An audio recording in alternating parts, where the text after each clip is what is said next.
आदि ब्राह्मण महासभा का एक कार्यक्रम किया गया है जिसमें प्रेस वार्ता की गई थी। प्रेस वार्ता में हम जानकारी लेंगे कि यहाँ पे हमारे बीच में मौजूद हैं, राष्ट्रीय अध्यक्ष भी मौजूद है, क्योंकि जो राजनीति एक दल जो उठने जा रहे हैं, जो एक चुनाव की प्रक्रिया शुरू होने जा रही है पार्षद की, उसी में हम वार्ता करेंगे। क्योंकि आज जो एक राष्ट्रवादी ब्राह्मण महासभा ने जो एक प्रेस वार्ता की है, राष्ट्रीय अध्यक्ष से जानकारी लेंगे। अपना परिचय दीजिएगा और बताइएगा जरा।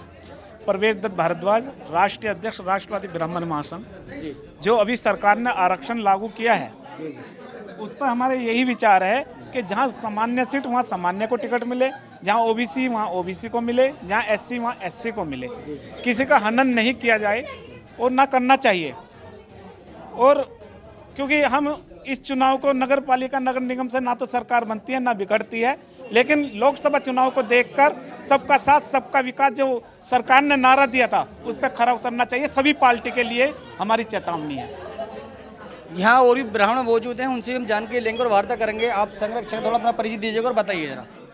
मैं राजकुमार त्यागी और राष्ट्रवादी ब्राह्मण महासंघ का संरक्षक हूँ। देखिए, आज की जो प्रेस वार्ता यहाँ पर रखी गई है उसका एकमात्र उद्देश्य ये है कि जो उत्तर प्रदेश में नगर निकाय चुनाव के लिए माननीय उच्च न्यायालय के आदेश पर यहाँ उत्तर प्रदेश सरकार ने जो आरक्षण की सूची जारी की है, उस सूची के अनुसार चुनाव होने वाले हैं पूरे उत्तर प्रदेश में। हमारी सभी राजनीतिक पार्टियों से, ना कि सरकार से, ना माननीय उच्च न्यायालय से, उनसे हमारा कोई सरोकार अभी नहीं है कि, लेकिन जितनी भी राजनीतिक पार्टी है, चाहे वो क्षेत्रीय हैं, चाहे वो राष्ट्रीय राजनीतिक पार्टियां हैं, उनसे हमारी एक मांग है और वो मांग के साथ एक चेतावनी भी है कि जहां जहां सामान्य वर्ग के लिए सीटें आरक्षित हुई हैं, उन सीटों पर सिर्फ केवल और केवल सामान्य वर्ग के प्रत्याशियों को ही चुनाव लड़ाया जाए पार्टियों द्वारा। और यदि वो हमारी सीटों जो आरक्षित हैं उन पर किसी दूसरे वर्ग के प्रत्याशियों को चुनाव लड़ेंगे तो हम सीधे सीधे उस सीट पर उन राजनीतिक पार्टियों का ना विरोध करेंगे, हम लोग सिर्फ बहिष्कार करेंगे। क्योंकि विरोध करने का अधिकार हमें नहीं है, हमें अपनी वोट देने का अधिकार है। हम किसको देंगे, फिर हम उनका सीधा सीधा बहिष्कार करेंगे। इसमें आपकी राष्ट्रवादी जो ब्राह्मण महासभा आज प्रेस वार्ता हुई है, इसमें आपके कितने पार्टियों ने, कितने लोगों ने, कितनी सभाओं ने आपको समर्थन दिया है? देखिए, यहाँ पर किसी पार्टी की बात हम लोग नहीं करने आए हैं। हम यहाँ पर स्वर्ण समाज की बात करने आए हैं। हमारे यहाँ मैं स्वयं त्यागी समाज का अध्यक्ष रहा हूँ। यहाँ पर ब्राह्मण समाज के सभी पदाधिकारी हैं, राष्ट्रीय अध्यक्ष हैं, उनके तमाम पदाधिकारी हैं। और यहाँ पर वे डॉक्टर साहब हैं जो राजपूत समाज से हैं, और हमारी बहन जी हैं जो अग्रवाल समाज से हैं। और ये तो एक शुरुआत है। अभी तो जितने भी संगठन हैं, न सिर्फ गाजियाबाद में बल्कि उत्तर प्रदेश में जितने भी संगठन हैं, चाहे वो राजपूत समाज के हों, चाहे वो वैश्य समाज के हों, चाहे वो त्यागी समाज के हों, चाहे ब्राह्मण समाज के हों, सभी संगठनों को एक मंच पर लाकर हम जागरूकता अभियान चलाएंगे। और न केवल इसके जो परिणाम इसमें आएंगे अपने नगर निगम चुनाव, बल्कि 2024 के जो चुनाव आएंगे, अगर हमारी मांगों को दरकिनार करा गया और हमारी चेतावनी को दरकिनार करा गया, तो आने वाले लोकसभा 2024 में जो भी दल अपेक्षा करेगा, हमारी उपेक्षा करेगा, उसको हम सही से सबक सिखाएंगे। इसमें आप गाजियाबाद से आपने इसकी आवाज़ उठाई है, आप इसको आवाज़ को कहाँ तक इसको संदेश पहुँचाएंगे? देखिए, अभी फिलहाल हमारा उत्तर प्रदेश का है, क्योंकि नगर निकाय चुनाव सिर्फ उत्तर प्रदेश में है। अगर उत्तर प्रदेश से हमने राजनीतिक पार्टियों का रुख या इस तरह का रुख देखा और उपेक्षा हमारी वो सवर्ण समाज की करेगा, तो हम लोग पूरे प्रदेश भर में इसको अभियान चलाएंगे।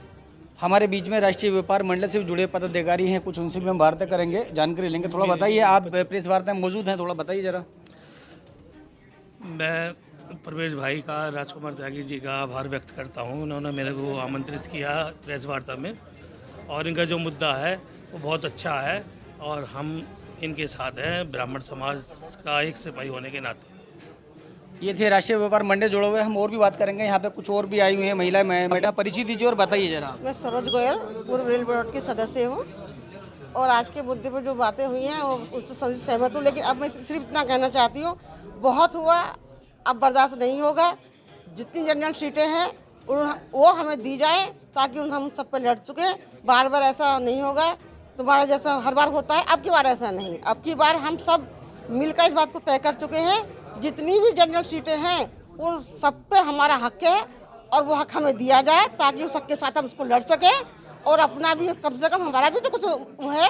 हर बार सीट मिलती है, लेकिन कभी एससी को चली जाती है। टिकट तो दिया जाता है हम लोगों को जनरल में, लेकिन बाद में पता चली कि एससी को दिया गया। तो मेरा तो यही कहना है कि अब की बार ऐसा नहीं, क्योंकि अब की बार ऐसा होता है तो हम सब एक हैं, त्यागी हैं, ब्राह्मण हैं, बनिए हैं। इसका हम विरोध करेंगे आने वाले इलेक्शनों में और जोर शोर से करेंगे। मैडम का कहना यह है कि बहुत हुआ, अभी तो लिए लड़ाई है, आगे वो लड़ाई है। अब जो स्टार्टिंग की जा रही है और जो लिया जा रहा है राष्ट्रवादी ब्राह्मण जो महासभा का जो एक यहाँ से एक आवाज़ उठी है, उस आवाज़ को देखें कितनी मजबूती शासन प्रशासन से, ये एक राजनीति से एक दल को जो है इन लोगों को मिलती है और आगे कितना कदम आगे इनकी मजबूत कदम होता है। हमारे बीच में ब्राह्मण एकता दल के राष्ट्रीय अध्यक्ष जो आए हुए हैं सत्यम जी, उनसे हम जानकारी लेंगे और हम वार्ता करेंगे। जी देखिए, जिस प्रकार से आज मुद्दा हम सबको देखने के लिए मिल रहा है कि सामान्य जब भी सीट होती है तो वहाँ पर 99% सामान्य को ही हक नहीं मिलता है लड़ाई लड़ने का। एससीओ को मिल जाता है, ओबीसी को मिल जाता है, और अगर एससी होती है तो वहाँ पे सामान्य का सीट का कोई दायित्व या कोई अपने अपेक्षा भी नहीं कर सकता। तो हमारी मांग ये है, जहाँ जहाँ पर सामान्य सीट हुई हो वहाँ पर अधिकार सामान्य का ही होना चाहिए, अन्य जातियों का प्रवेश बिल्कुल निषेधित कर दिया जाए। और जहाँ पर ऐसा नहीं होता है वहाँ पर चारों समाज जो सामान्य जाति में आते हैं वो खुलकर बहिष्कार करेंगे। और इसी के चलते आने वाली 24 तारीख को एक बड़ी यात्रा हमारी गाजियाबाद में निकाली जा रही है, जो भगवान परशुराम जन्मोत्सव धर्म यात्रा के नाम से निकाली जा रही है, जिससे सामान्य एवं ब्राह्मण जाति की एक ताकत का परिचय मिलेगा। और आप सबको देखने को मिलेगा कि इस गाजियाबाद जैसी लोकसभा में, जिसमें 6,80,000 हम ब्राह्मण हैं और हमारी लोकसभा आज ब्राह्मणों के पास नहीं है, विधानसभा में एक विधानसभा देकर लॉलीपॉप देकर हमको बिठा दिया जाता है, पर अब ऐसा नहीं चलेगा। इस गाजियाबाद का उत्तर प्रदेश का युवा जाग चुका है और एक एक युवा अपने घर से निकलकर अब मांग करेगा कि ब्राह्मण को अपना हक मिलना चाहिए। ये जो यात्रा निकलेगी कहाँ से शुरू होगी और इसका कहाँ समापन होगा? ये यात्रा जो निकलेगी घंटाघर से निकलकर चारों गेटों के बीच में से निकलकर दुधेश्वरनाथ मंदिर में समाप्त होगी। इस यात्रा का उद्देश्य एक होगा कि ब्राह्मण समाज एवं जो सामान्य समाज में आने वाले हैं उनकी ताकत एवं बल का परिचय, क्योंकि समय समय पर उन लोगों को ये लगता है कि इनका बल कम हो रहा है, इनका ताकत कम हो रही है, हम लोग केवल सलाहकारों में रह गए हैं। आज हमको दिखाना पड़ेगा कि हम लोग वही हैं जो राजा बनाना जानते हैं और राजा गिराना भी जानते हैं। अब देखना ही होगा कि इनकी आवाज़ कहाँ तक पहुँचती है और कहाँ तक इस आवाज़ को जो है मजबूती मिलती है ब्राह्मण समाज से। आप देख रहे हैं कैमरामैन ओसामा ठाकुर साहब में पपन ठाकुर रिपोर्ट। सत श्री अकाल, नमस्कार, आदाब।